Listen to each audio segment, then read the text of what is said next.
Gatagata-inĩ ka airetu a ũkũrũ wa thĩ arĩa magathĩkĩtwo cioho itiganĩte njera-inĩ itiganĩte gũkũ bũrũri-inĩ magĩkuruhanio na mahĩtia matiganĩte nĩ mũirĩtu ũyũ Lydia Achieng'. Icera-inĩ rĩakwa njera-inĩ itiganĩte gũkũ bũrũri-inĩ ndĩramũkora thukuru-inĩ wa njera ya Lang'ata, thukuru ũrĩa nĩ wa ciana cia maabitha arĩa matungataga njera-inĩ ĩno hamwe na ciana cia oho njera-inĩ ĩno. Arutaga wĩra wa gũtungata ciana thukuru-inĩ ũyũ, kũmahe irio na gũthambia gũkũ. Arĩ na ngumo ya kũruta wĩra na kĩo kĩingĩ ma, na arutaga wĩra na gĩkeno kĩnene. Ĩndĩ ngoro-inĩ yake ti mũkenu na akoragwo ahingĩrĩirie kĩeha na maithori. Usichana yangu yote imeishia jela.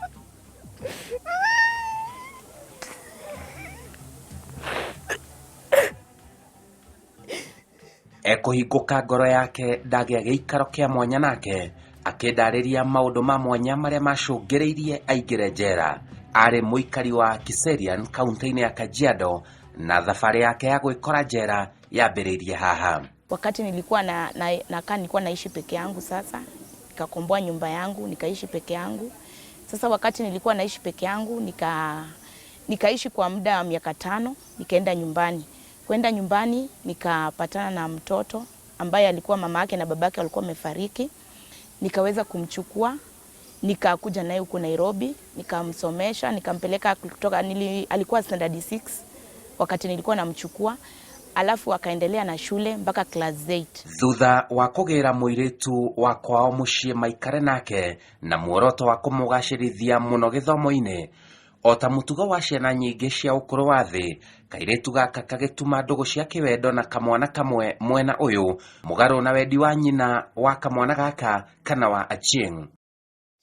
Sasa wakati alikuwa class 8 wakapatana na kijana ambaye ndio nina serve kwa hii kifungo. Kijana ambaye alikuwa akopia shule, alikuwa pia class 8. Wakapatana wakashika urafiki. Kushika urafiki wakati hiyo, mama yake akanipigia simu. Akaniuliza, Lydia Achieng', hawa watoto nasikia wako marafiki. Nikamwambia, akaniuliza, Rajab anakujanga kwako? Nikamwambia hapana, mimi Rajab sijawahi muona kwangu. Akaniambia ati Rajab na msichana wako huyo mnaishi na yeye ni marafiki. Mimi nikamwambia tukutane na hao watoto ndio tufanye nini, tuongee. Nikaweza kuuliza mtoto akaniambia kwamba yeye ni marafiki tu, wakikutana wakitoka shule wanapatana pamoja. Mimi sikuchukulia ni jambo ingine ngumu. Nikaenda nikaelezea mama yangu. Nikamwambia Sofia alikuja kwangu, akaniambia mtoto naishi na yeye ni rafiki ya mtoto wake na hataki wakuwe rafiki. Sasa mimi nashindwa ni rafiki gani? Mamangu akaniambia wewe achana na wao, uongeleshe huyo mtoto na ufanye nini, Sofia pia aongeleshe Rajab.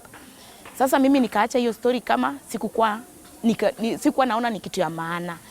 Aya, ikakaa kama mwaka mzima ikaisha. Baada ya mwaka kuisha, huyu mama akainsist tena juu alikuwa na baki Kiserian na yeye anaishi Rongai.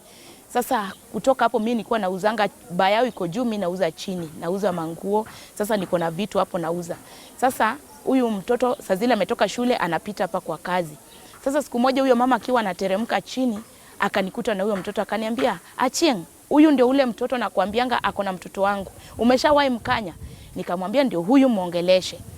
Akaenda, kumbe huyo kijana yake pia alikuwa hapo ndani kwa puli yao, akaenda kumuita, nikawauliza hao watoto, nyinyi juu mnasoma shule zinakaribiana mnapatananga wapi? Huyu kijana akaniambia mimi na huyu msichana tunaitishananga tu vitabu, hatuna mambo ingine. Hiyo maneno ikakuwa hivyo na ikaisha hivyo. Siku ingine nikiwa tena tu hapo chini, Sofia akakuja akaniambia, Achieng', unajua huyu kijana wangu amekuwa akiiba pesa zangu akikuletea na mnakula na huyu mtoto. Nikamwambia mama, mimi kweli naweza ibiwa pesa nikikula na huyu mtoto? Hiyo mambo umeongea ni mambo ya uongo. Kũringana na arĩa makoretwo makĩrũmĩrĩra cira ũyũ kwa hakuhĩ, arĩa nĩ hamwe na mũingĩ mwena ũyũ, kamwana gaka nĩkonekaga gakĩingĩra nyũmba kwa Achieng', na haha nĩho Achieng' ekũĩirwo ena ndũgũ cia kĩwendo na mwana mũnini wa mwanake ũrĩa ihinda rĩu warĩ na mĩaka 13. Nikamwambia nikikuona tena na Rajab ama ukitoka shule mkutane na Rajab nitakupiga. ama nitakuchukua nikurudishe nyumbani. Hiyo maneno ikaisha hivyo. Kumbe huyu mama ameniwekea grudge. After 2 weeks akaenda report police station. Ilikuwa on Thursday, akanipigia simu. Akaniuliza, "Wewe ni Lydia Chieng?" Hata sijui namba yangu alitoa wapi. "Wewe ni Lydia Chieng?" Nikamwambia, "Mimi ni Lydia Chieng." "Uko wapi kwa saa hii?" Nikamwambia, "Niko salon." "Uko salon?" "Sawa." Akaniuliza, "Salon gani?" Nikamwambia, "Niko Justel salon." Akaniambia, "Unafanya nini?" Nashukwa. Akakuja. Kukuja sasa nikiwa ndani ya salon nikamuona anakuja kwa vioo. Kumuona kwa vioo, nimekaa hivi kwa dryer, nikamuona anaingia. Kumuona akaingia akasema, "Mzime hizo mabro dry." Sasa wakakuja na mapolisi, walikuwa wamevaa raia. Wakasema mapolisi wakasema, "Hebu mzime hizo madraya na hizo mabro dry. Tunatafuta msichana anaitwa Lydia Chieng." Mimi nikatoka hivi kwa dryer, nikatoka nje. Mwenye salon akauliza, "Nani anaitwa Lydia Chieng?" Kao ma customers. Mimi nikasema ni mimi. Wakasema toka nje. Huyo mama sasa akaniambia, "Wewe enda tu na hata hizo rollers, ninakufuata police station ndio nitoe." Kufika police station, mimi nilipelekwa polisi kwa kesi yenye hata sielewi. Kufika polisi na wauliza kama hata tujaingia kwa gari, nikauliza ni nini mbaya. Wakaniambia utajulia mbele. Mimi tukienda nikapigia mama yangu. Nikamwambia nimeshikwa na mapolisi wawili. Na moja nilikuwa namjua, alikuwa anaitwa Kamau, na moja simjui. Nikamwambia na Sofia wamekuja wakanishika. Akaniambia, "Umefanya nini?" Si mama yangu inabidi atoke akuje. Haya, mama yangu akakuja na majirani wa kwetu. Ukuja wanakuta niko hapo obi ndani. Wakauliza nimefanya nini? Tumekaa mimi, Sofia na huyo kijana yake. Wakasema ati mimi nitoe vitu kila kitu, nipeane simu, niingie cell. Hakuna kitu niliambiwa. Nikaingishwa cell. Kuingishwa cell, mamangu akafika. Nikasikia nafunguliwa, nikatolewa nje. Kutolewa nje, kuna askari alikuwa anaitwa Otieno. Huyo Otieno mamangu akamwambia, "Siende uniangalilie mtoto ameandikiwa nini." Mamangu akamwambia, "Kwani amefanya nini?" Akasema, "Sijui, ameshikwa na Sofi." Haya, sasa huyu mama hataki kuongelesha mama yangu kabisa, hataki kumuongelesha, hata hataki kumuona. Haya, sasa huyu afande akaenda kaangalilia mamangu Kenya nimeandikiwa OB. Akasema ati ameandikiwa defilement. Mamangu akuuliza defilement ni nini? Inamaanisha nini? Akamwambia ati yeye amelala na kijana underage.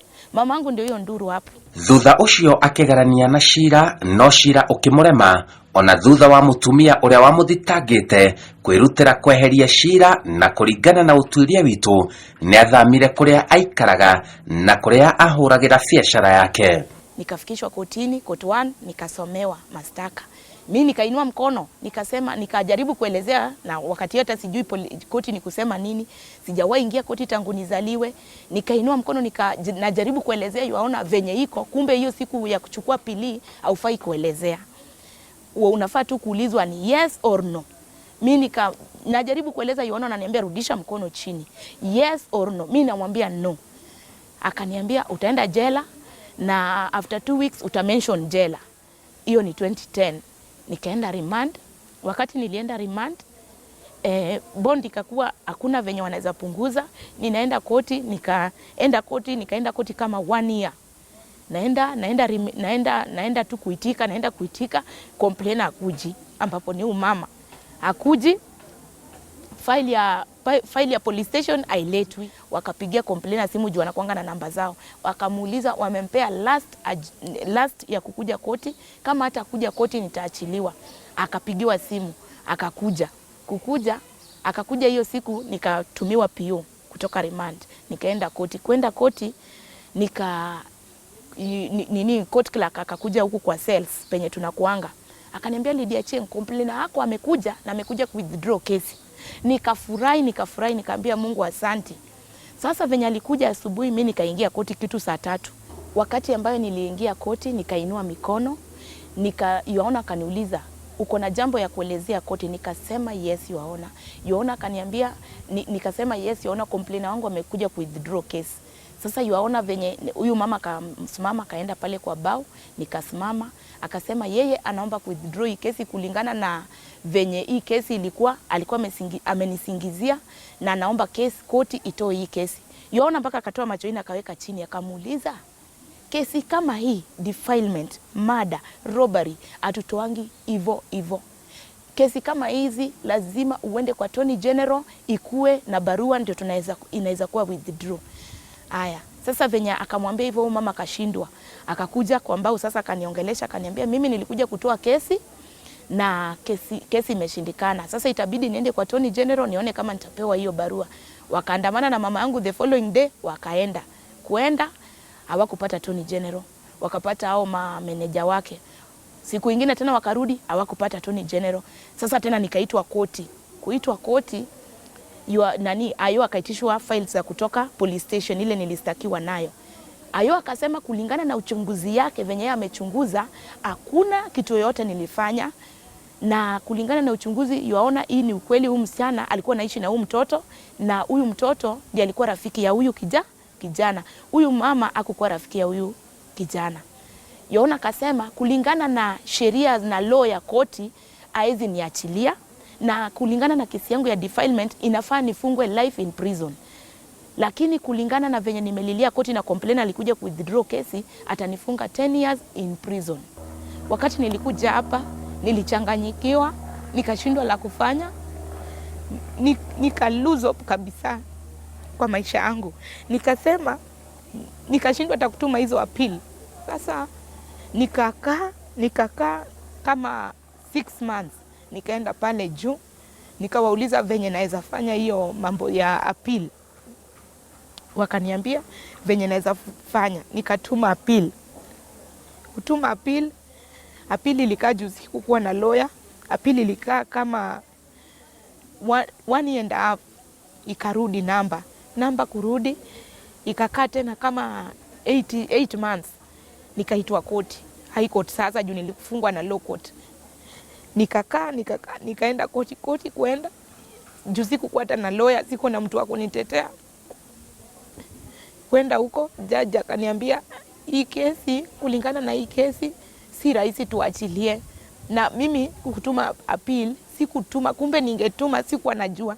Kumbe ningetuma kupunguziwa, singetuma hati kuachiliwa. Sasa judge akasema kulingana na kesi yako juu umetuma kuachiliwa, hauwezi achiliwa. Mimi nikashindwa ni shetani gani imeingilia hii kesi yangu. Jaji akaniambia achie juu umebakisha 2 years, enda tu sukuma umalize. Muiretu uyu aroiga ndetekagia aratungata kioho gitamwagireire. Nilisikia vibaya sana.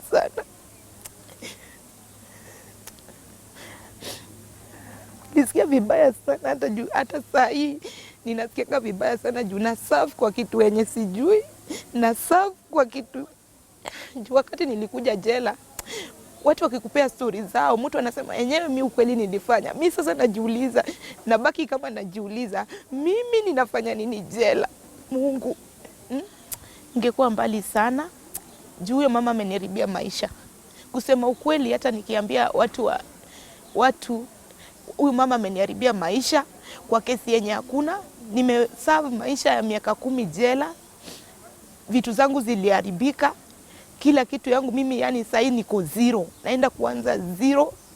Sina chochote yenye sina yani chochote. Sijui naenda kuanzia wapi. Ameniribia maisha yangu. Amenirudisha nyuma. Hata sijui. Ona kuhana ro uguo arorete gutiriha kioho giki kia miaka 10 jera. Nimemaliza hii safari kutoka 2010 mpaka leo. Nimebakisha miezi 2 nitoke. Nakwambia Sophie, umeniwestia time jela kwa kitu yenye hakuna, kwa kitu ambayo sikufanya. Nimekusamea, lakini Mungu aliye juu mbinguni anakuona. Na hata mahali popote na kuanga hapa jela na kuombeanga mazuri, mimi sikuombei mabaya. Na nilikuwa naomba, juu umeniwestia time, umeniharibia siku yangu, usichana yangu yote imeishia jela.